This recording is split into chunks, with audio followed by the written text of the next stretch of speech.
Fala pessoal, tudo bom? Aqui é o Rodrigo Vilela e hoje eu quero comentar com vocês sobre as leituras que eu fiz nos últimos meses, tanto de livros quanto de quadrinhos. Boa parte dos livros e dos títulos que eu vou comentar aqui com vocês hoje já possuem resenha no canal. Os demais que eu comentar nesse vídeo, eu pretendo no futuro, muito em breve inclusive, publicar algum conteúdo por aqui. Mas antes de começar a falar sobre cada um deles, eu quero só te pedir, como sempre, para deixar uma curtida aqui embaixo, que ajuda bastante o canal, para se inscrever caso ainda não tenha feito isso, e também para clicar no sininho para receber as notificações. E se você quiser ajudar o canal de alguma maneira, você pode comprar através dos links da Amazon que eu deixo aqui na descrição, ou deixar qualquer tipo de contribuição, de qualquer valor, através do botão Valeu, que fica logo aqui abaixo do vídeo.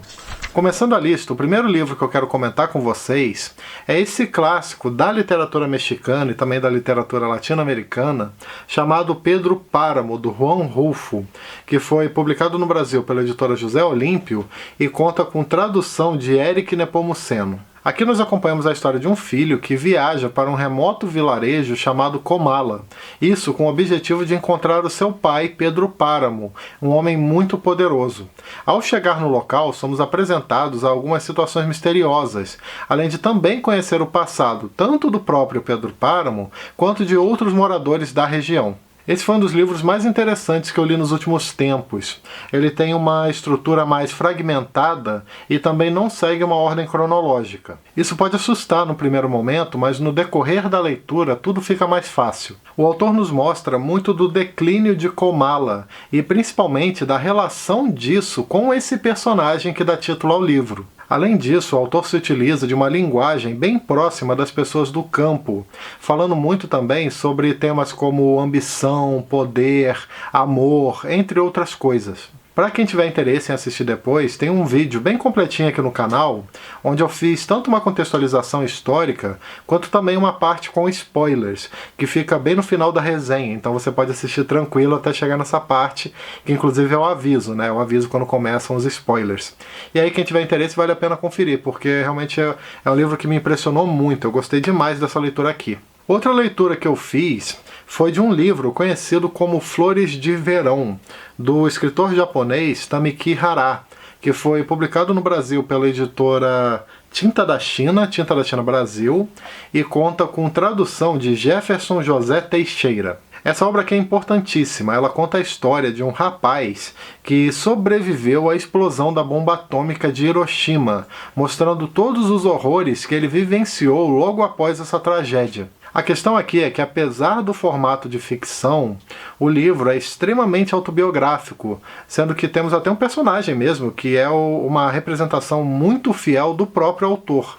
Na leitura nós vemos como o protagonista retorna para sua cidade natal, justamente Hiroshima, logo após o falecimento da sua esposa. Lá, convivendo com outros parentes seus, ele reflete muito sobre a condição daquela região, sobre como, por exemplo, Hiroshima e demais cidades também do Japão se militarizaram muito durante os anos da Segunda Guerra. Além disso, ele reflete também sobre como boa parte das pessoas sempre ficam ali meio que preparadas para o pior. A questão é que não tem preparo que dê conta de uma inesperada bomba atômica. O livro é bastante triste e também muito pesado em várias partes, mas ainda assim é uma obra que nos dá uma clareza sobre esse evento, esse evento histórico tão marcante e terrível que ocorreu ali no final da Segunda Guerra. Também li esse livro aqui chamado O Lugar, da escritora francesa Annie Ernaux, que por sinal foi ganhadora do Prêmio Nobel de Literatura. E eu li nessa edição aqui, que é da editora Fósforo, e conta com tradução de Marília Garcia. Aqui nessa leitura, considerada pela própria autora como uma boa introdução para sua obra, acompanhamos memórias e lembranças dela sobre o seu pai, um homem simples que trabalhou como operário e dono de mercearia. Na mesma medida que a autora traça um perfil do seu pai, ela também, ao mesmo tempo, acaba falando muito sobre as próprias origens e também tem uma particularidade muito interessante, que é de contextualizar certos eventos ou certos aspectos aspectos da cultura francesa e também das instituições, do funcionamento de algumas coisas que são mais particulares. É um livro que trabalha muito com isso, né? As memórias pessoais com essa contextualização. Outro aspecto legal é que o livro é muito envolvente. Você se sente ali imerso, né? Logo no início da leitura, ali nas primeiras páginas. A autora fala com muitos detalhes sobre o relacionamento dela com seu pai e sobre como, com o passar do tempo e também porque os dois seguiram meio que caminhos diferentes, né, de vida, a forma como eles foram se distanciando. Eu fiquei realmente interessado em ler outras obras da Annie Ernaux.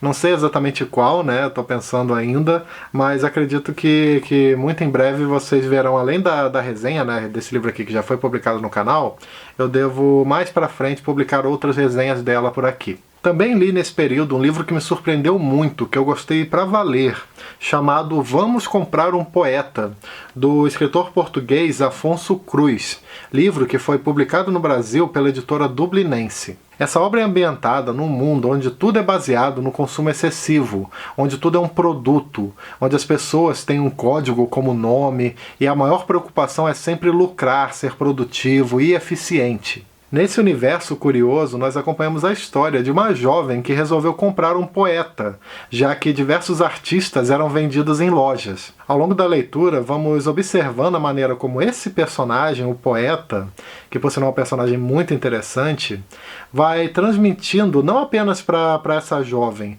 mas também para sua família, uma visão de mundo completamente diferente daquela que eles estavam acostumados. Uma visão de mundo que não preza assim pelo racional apenas, mas que também costuma prestar atenção nas pequenas coisas, uma visão de mundo bem mais sensível. A leitura é realmente muito interessante e nos mostra muito do poder transformador da poesia, criticando essa coisa da produtividade sem limites, priorizando, por exemplo, mostrar como coisas como a ficção, como a imaginação são muito importantes. Em vários momentos o livro também é muito divertido, ele realmente consegue provocar risadas e ele tem uma particularidade legal também, que é uma leitura que você é perfeita para quando você está naquela ressaca literária, sabe? Quando você não sabe muito bem o que ler, ou está cansado, ou está sem ânimo para iniciar uma leitura. Então, esse daqui realmente é uma boa pedida. É um livro que você também se envolve muito fácil, sabe? Os personagens são cativantes. É realmente uma leitura que eu acho que a palavra correta para ela seria criativa. Acho que até já usei essa palavra. É um livro muito criativo, muito divertido mesmo de ler. Recomendo muito. Por fim, outra leitura que eu fiz também nesse período foi um clássico que é extremamente famoso, conhecido como Diário de Anne Frank. Aqui nós acompanhamos o diário de uma menina judia que se escondeu ao lado da família e pessoas conhecidas num pequeno anexo localizado num prédio em Amsterdã, tentando assim escapar da perseguição dos nazistas durante o período da Segunda Guerra Mundial. Esse é um livro tão conhecido, mas tão conhecido, e tem tanta coisa para falar sobre ele, que realmente fica complicado de eu comentar aqui rapidamente com vocês, né? A Anne é uma figura muito interessante, sabe? Ela não reflete apenas, por exemplo, sobre a própria condição, sobre a situação de estar ali, isolada, escondida, num pequeno cômodo, né? Num espaço muito pequeno, com várias pessoas, tentando ali manter, na medida do possível, a normalidade. Mas ela também reflete bastante sobre a própria situação dos judeus na Segunda Guerra. Ela reflete sobre esses aspectos da perseguição, de ter que ficar fugindo para sobreviver. Agora falando de quadrinhos, que infelizmente eu acabei lendo bem menos do que eu gostaria de ter lido. Eu tô tentando, né, falar mais de quadrinhos aqui no canal, tentando deixar uma coisa ali mais ou menos parecida com o que eu falo de livros. Então realmente não foi tão legal, né? Eu gostaria de ter lido mais coisa. Mas vamos ver se eu compenso isso daí nos próximos meses, né? E bom, enfim, o primeiro quadrinho que eu quero comentar com vocês é esse daqui, chamado Cães, da escritora Kyung-Suk Gendry-Kim, que é uma artista, né, escritora não, uma artista, quadrinista, que eu gosto muito mesmo. Eu já li dela outros quadrinhos que me impressionaram bastante, e esse daqui foi a mesma história, né, gostei muito desse trabalho, que por sinal foi publicado no Brasil pela editora Pipoque Nanquim. Nessa obra, como podemos imaginar, temos uma história que fala muito sobre cachorros, em especial sobre a relação da própria autora com eles, com aqueles que ela e o seu marido adotaram ao longo do tempo. Esse é um quadrinho que funciona como tipo de homenagem aos cachorros, sobre como a presença deles é algo muito marcante na nossa vida, sobre como nós vamos desenvolvendo uma preocupação, né, com os nossos cachorros, com os animais de estimação. Só que, para além disso, a Keonsuke também traz uma obra crítica, que fala muito sobre a questão dos maus tratos aos animais, especialmente aos cachorros, né, que é o foco dessa obra, sobre a crueldade que eles sofrem de diversas maneiras. Então acaba sendo um trabalho que, por um lado, tem uma questão mais leve de homenagem, mas por outro tem esse aspecto mais crítico, que inclusive é mais pesado. Realmente foi uma leitura que me surpreendeu. Eu não esperava, pensei que seria uma coisinha assim mais levinha o tempo todo, sabe? Mas não, é um quadrinho que eu recomendo muito, especialmente para quem gosta de cachorro, né? Eu sou completamente apaixonado por cachorro, tenho vários aqui em casa e pretendo com certeza fazer uma resenha desse quadrinho aqui. Gostei muito dele. Finalizando o vídeo, o último quadrinho que eu quero comentar com vocês é um que já tem resenha aqui no canal, chamado Na Mente de Sherlock Holmes, também publicado pela editora Pipoque Nanquim, e é um quadrinho feito pelos franceses Cyril Lieron e Benoît Dahan. Esse quadrinho aqui é muito legal, recomendo muito que vocês confiram depois a resenha, né, onde eu mostro mais detalhes dele, ó.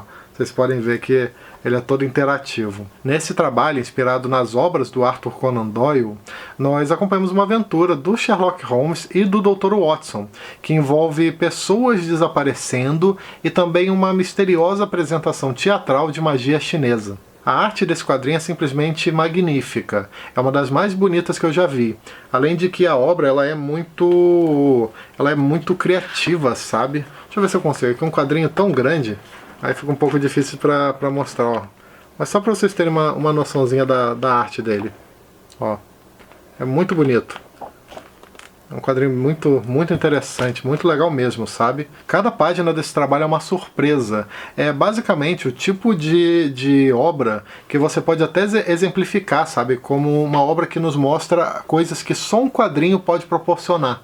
Até o formato dos quadros é muito legal, porque tem uma preocupação de fazer algum tipo de referência com eventos da própria história. Onde, por exemplo, tem um caso que eu me lembro, em que os personagens, o Sherlock e o Dr. Watson, estão com muita pressa. E os quadros, ao invés de seguir aquela ordem tradicional, né, seguindo um do lado do outro e descendo, eles têm um formato de ampulheta, o que nos dá essa sensação de pressa, né, de que o tempo está correndo muito rápido. E eles se utilizam muito desse recurso, que torna essa narrativa muito criativa. É realmente um quadrinho assim espetacular. Como eu falei, né, depois dá uma conferida lá na resenha, eu vou deixar o link aqui na descrição, onde eu falei de mais detalhes, eu mostrei esse quadrinho também, mostrei várias páginas dele. Bom, é isso, pessoal, espero que vocês tenham gostado desse vídeo de hoje, onde eu falei sobre as leituras que eu fiz nesses últimos meses, no mês de maio e no mês de junho, tanto de livros quanto de quadrinhos. Beleza, pessoal? Aproveito também, como sempre, para lembrar que todo domingo às 18 horas tem vídeo novo aqui no canal, além de outros conteúdos que eu posso publicar aleatoriamente ao longo da semana. Beleza? Então é isso aí. Nos vemos no próximo vídeo. Tchau!